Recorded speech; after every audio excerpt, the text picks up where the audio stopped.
ನಮಸ್ತೆ ಸ್ನೇಹಿತರೆ, welcome back to my YouTube channel. ಇವತ್ತು ರಾಮನವಮಿ ಯಾವತ್ತು ಬಂದಿದೆ, ಅದು ಆಚರಣೆ ಹೇಗಿರಬೇಕು ಅಂತ ನೋಡ್ತಾ ಹೋಗೋಣ.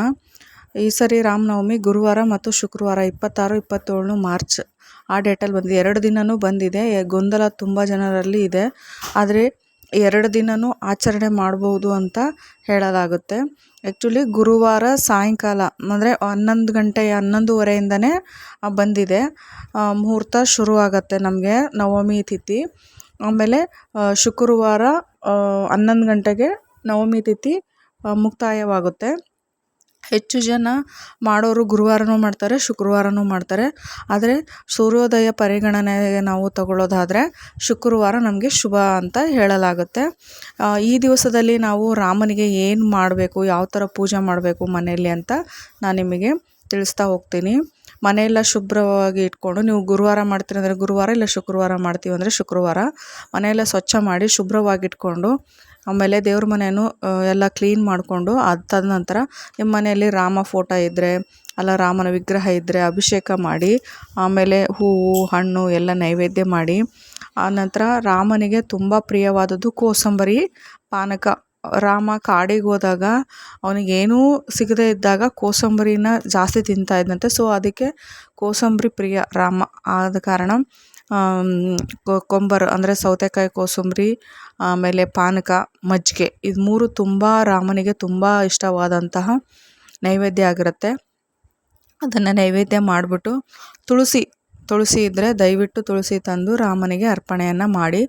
ಅವತ್ತಿನ ದಿನ ನೀವು ಆದರೆ ದೇವಸ್ಥಾನಕ್ಕೆ ಹೋಗಲೇಬೇಕಾಗುತ್ತೆ. ರಾಮ ಮಂದಿರ ಎಲ್ಲೂ ಸಿಗಲಿಲ್ಲ ಅಂದರೆ ಆಂಜನೇಯನ ದೇವಸ್ಥಾನಕ್ಕೂ ಹೋಗ್ಬೋದು. ಅಲ್ಲಿ ತುಳಸಿನ ಕೊಟ್ಬಿಟ್ಟು ಅರ್ಚನೆ ಮಾಡಿಸ್ಕೊಂಬರೋದಾಗಲಿ, ಅಲ್ಲಿ ಪ್ರೇಯರ್ ಮಾಡ್ಕೊಳ್ಳೋದಾಗಲಿ.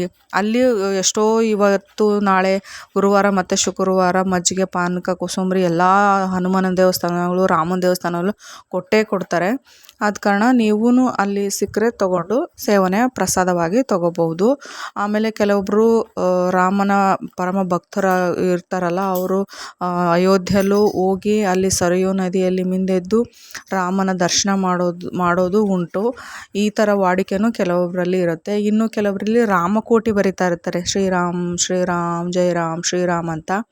ನೀವೇನಾದರೂ ಆ ಥರ ಒಂದು ಸಂಕಲ್ಪ ಥರ ಏನಾದರೂ ಮಾಡ್ಕೊಳ್ಳೋದಾದರೆ ಬೆಳಗ್ಗೆನೇ ನೀವು ಮನೆಯಲ್ಲಿ ದೇವ್ರ ಪೂಜೆ ಮಾಡಬೇಕಾದ್ರೆ 108 ಸತಿ, ನಿಮ್ಗೆ ಎಷ್ಟು ಸತಿ ಆಗುತ್ತೆ ಜೈ ಶ್ರೀರಾಮ್ ಅಂತ ನೀವು ಏನಾದರೂ ಒಂದು ಕೋರಿಕೆ ಇಟ್ಟು ದೇವರಲ್ಲಿ, ನನಗೆ ಈ ಥರ ಇದು ತುಂಬ ಕಷ್ಟ ಇದೆಯಪ್ಪ, ನನ್ನ ಪಾರು ಮಾಡು ಅಂತ ಹೇಳಿಬಿಟ್ಟು ಯಾವುದಾದ್ರೂ ಒಂದು ಕೋರಿಕೆನ ದೇವ್ರ ಹತ್ರ ಇಟ್ಬಿಟ್ಟು ಜೈ ಶ್ರೀರಾಮ್ ಅಂತ 108 ಸತಿ ಇಲ್ಲ 1001 ಸತಿ, ಕೆಲವರು ಕೋಟಿ ರಾಮನಾಮ ಬರೆಯೋರು ಇರ್ತಾರೆ. ಈ ಥರ ಒಂದು ದಿನದಲ್ಲಿ ನಿಮ್ಗೆ ಎಷ್ಟಾಗುತ್ತೋ ಅಷ್ಟು ಬರೆದ್ರೆ ತುಂಬ ಒಳ್ಳೆಯದು, ಪಾಸಿಟಿವ್ ಆಗಿ ನಿಮಗೂ ಫೀಲ್ ಆಗುತ್ತೆ. ಆಮೇಲೆ ಇದಾದಮೇಲೆ ಸಾಯಂಕಾಲ ದೇವಸ್ಥಾನಕ್ಕೆ ಹೋಗ್ಬಿಟ್ಟು ತುಳಸಿ ಕೊಟ್ಬಿಟ್ಟು ಅರ್ಚನೆ ಮಾಡಿಸ್ಕೊಂಬನ್ನಿ. ನಿಮಗೆ ಯಾವುದಾದ್ರೂ ರಾಮನ ಮಂತ್ರ ಬಂದರೆ ಹೇಳಬಹುದು. ಇಲ್ಲ ಜೈ ರಾಮ್ ಶ್ರೀರಾಮ್ ಜೈ ಶ್ರೀರಾಮ್ ಅಂತನಾದರೂ 108 ಸತಿ ಆಗಲಿ ಆವತ್ತಿನ ದಿನ 2 ದಿನವೂ ಜಪನ ಮಾಡಿದರೆ ರಾಮ ನಿಮಗೆ ತುಂಬ ಒಳ್ಳೇದು ಮಾಡ್ತಾನೆ ಅಂತ. ನಾನೊಂದು ನಿಮಗೆ ಮಂತ್ರ ಹಾಕಿರ್ತೀನಿ, ರಾಮನ ಮೂಲ ಮಂತ್ರ. ಅದು ಆದರೆ ನೀವು ಪೂಜೆ ಮಾಡ್ಕೋಬೇಕಾದ್ರೆ ಹೇಳ್ಕೊಬೋದು. ಶ್ರೀರಾಮ ರಾಮ ರಾಮೇತಿ ರಮೇ ರಾಮೇ ಮನೋರಮೆ ಸಹಸ್ರನಾಮ ತತ್ಯುಲ್ಲಂ ರಾಮನಾಮ ವರಾನನೆ. ಈ ಮಂತ್ರನ ನೀವು ನಿಮ್ಗೆ ಎಷ್ಟಾಗುತ್ತೋ ಅಷ್ಟು 11, 21, 48 ಇಲ್ಲ 108 ಸತಿ ಹೇಳ್ಬೋದು. ನಿಮ್ಗೆ ಯಾವ ಮಂತ್ರನೂ ಬರಲಿಲ್ಲ ಅಂದರೆ ಜೈ ಶ್ರೀರಾಮ್ ಅಂತ 101 ಸತಿ ಇಲ್ಲ 1001 ಸತಿ ನಿಮ್ಗೆ ಎಷ್ಟಾಗುತ್ತೋ ಅಷ್ಟು ಅವತ್ತಿನ ದಿನ ಹೇಳ್ತಾ ಬನ್ನಿ. ಅಂತ ಹನುಮಂತನೇ ರಾಮ್ ಅಂತ ಜಪ ಮಾಡಬೇಕಾದ್ರೆ ನಾವೆಲ್ಲ ಯಾವ ಲೆಕ್ಕ ಅಲ್ವಾ. ಹಾಗಾಗಿ ರಾಮನ ಒಲಿಸ್ಕೊಳ್ಳೋಕ್ಕೆ ರಾಮ ಬೇಗ ಎಲ್ಲರಿಗೂ ಒಲಿದ್ಬಿಡ್ತಾನೆ. ಆದ ಕಾರಣ ನೀವು ಜೈ ಶ್ರೀರಾಮ್ ಅಂತ ಹೇಳ್ಕೊಳ್ಳಿ ಸಾಕು, ಅದೊಂದು ಮಂತ್ರ ಸಾಕು. ಶ್ರೀರಾಮ್ ಜೈ ರಾಮ್ ಶ್ರೀರಾಮ್ ಅಂತ ಅದೊಂದು ಹೇಳ್ಕೊಂಡು ನಿಮ್ಗೆ ಏನೇ ಕಷ್ಟ ಇದ್ರೂ ರಾಮ ಅದನ್ನು ದೂರ ಮಾಡ್ತಾನೆ ಅನ್ನೋ ನಂಬಿಕೆ ಎಲ್ಲರಲ್ಲೂ ಇದೆ. ಅವತ್ತಿನ ದಿನ ಆದಷ್ಟು ನಾನ್ ವೆಜ್ ಆ ಥರ ಏನೂ ಮುಟ್ಟಕ್ಕೆ ಹೋಗಬೇಡಿ. ಪೂಜೆ ಮಾಡೋದ್ರಿಂದ ಅವತ್ತೆರಡು ದಿನವೂ ಆದಷ್ಟು ನೀವು ಎಲ್ಲಾದರೂ ಡೊನೇಟ್ ಮಾಡ್ತೀವಿ, ಎಲ್ಲ ದಾನ ಮಾಡ್ತೀವಿ ಅಂತಂದರೆ ಮಜ್ಜಿಗೆ ಪಾನಕ ಕೋಸಂಬರಿ ನೀವೇ ಮನೆಯಲ್ಲೇ ಪ್ರಿಪೇರ್ ಮಾಡ್ಬೋದು. ಇಲ್ಲ ಹನುಮನ ದೇವಸ್ಥಾನದಲ್ಲಿ ರಾಮನ ದೇವಸ್ಥಾನದಲ್ಲಿ ಕೊಡ್ತಾ ಇರ್ತಾರೆ, ಇಲ್ಲಾಂದರೆ ಸಂಘಗಳಿರುತ್ತೆ ಅಲ್ಲಿ ಕೊಡ್ತಾ ಇರ್ತಾರೆ, ಅಲ್ಲಿಗೂ ನೀವು ಅರ್ಪಣೆ ಮಾಡ್ಬೋದು. ಈ ಥರ ನಿಮ್ಗೆ ಸಹಾಯ ಮಾಡ್ಬೋದು. ಈ ಥರ ಮಾಡಿದ್ರೂ ರಾಮ ಅದು ನಮಗೆ ಮರ್ಯಾದಾ ಪುರುಷೋತ್ತಮ ಹಿಂದೂ ಧರ್ಮದ ನಮಗೆ ಅಧಿಪತಿ ರಾಮ ಆಗಿರೋದ್ರಿಂದ ನಮಗೂ ಒಂದೇನೋ ಹೆಮ್ಮೆ, ಅಂದರೆ ರಾಮ ನಮ್ಮವನು ಅನ್ನೋ ಒಂದು ಫೀಲಿಂಗ್ ಎಲ್ಲರಲ್ಲೂ ಬರುತ್ತೆ. ಸೊ ಆದ ಕಾರಣ ಎಲ್ಲರೂ ದಾನವನ್ನು ಮಾಡಿ, ಅವತ್ತು ಯಾರಿಗೂ ಬೈಯಕ್ಕೆ ಹೋಗಬೇಡಿ. ಆದಷ್ಟು ವಯಸ್ಸಾದವರಿಗೆ ಸಹಾಯ ಮಾಡಿ.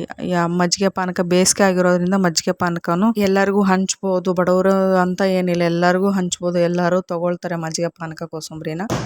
ಒಳ್ಳೆಯದನ್ನು ಮಾಡಿ ರಾಮನ ಮಂದಿರಕ್ಕೆ ಹೋಗಿ, ಹನುಮಾನ್ ಮಂದಿರಕ್ಕೆ ಹೋಗಿ ರಾಮಕೋಟಿ ಬರೆಯೋದಾದರೆ ಬರೀಬಹುದು. ಪೂಜೆ ಮಾಡುವಂಥ ಪೂಜೆ ಮಾಡಬೇಕಾದ್ರೆ ಮಂತ್ರಗಳನ್ನು ಹೇಳುವಂಥದ್ದು.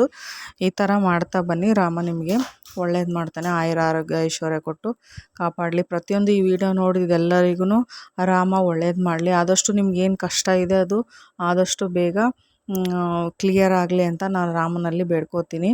ಜೈ ಶ್ರೀರಾಮ್, ಜೈ ಶ್ರೀರಾಮ್. ಮತ್ತೆ ಸಿಗ್ತೀನಿ ಮುಂದಿನ ವಿಡಿಯೋದಲ್ಲಿ. ಎಲ್ಲರಿಗೂ ಒಳ್ಳೆಯದಾಗಲಿ.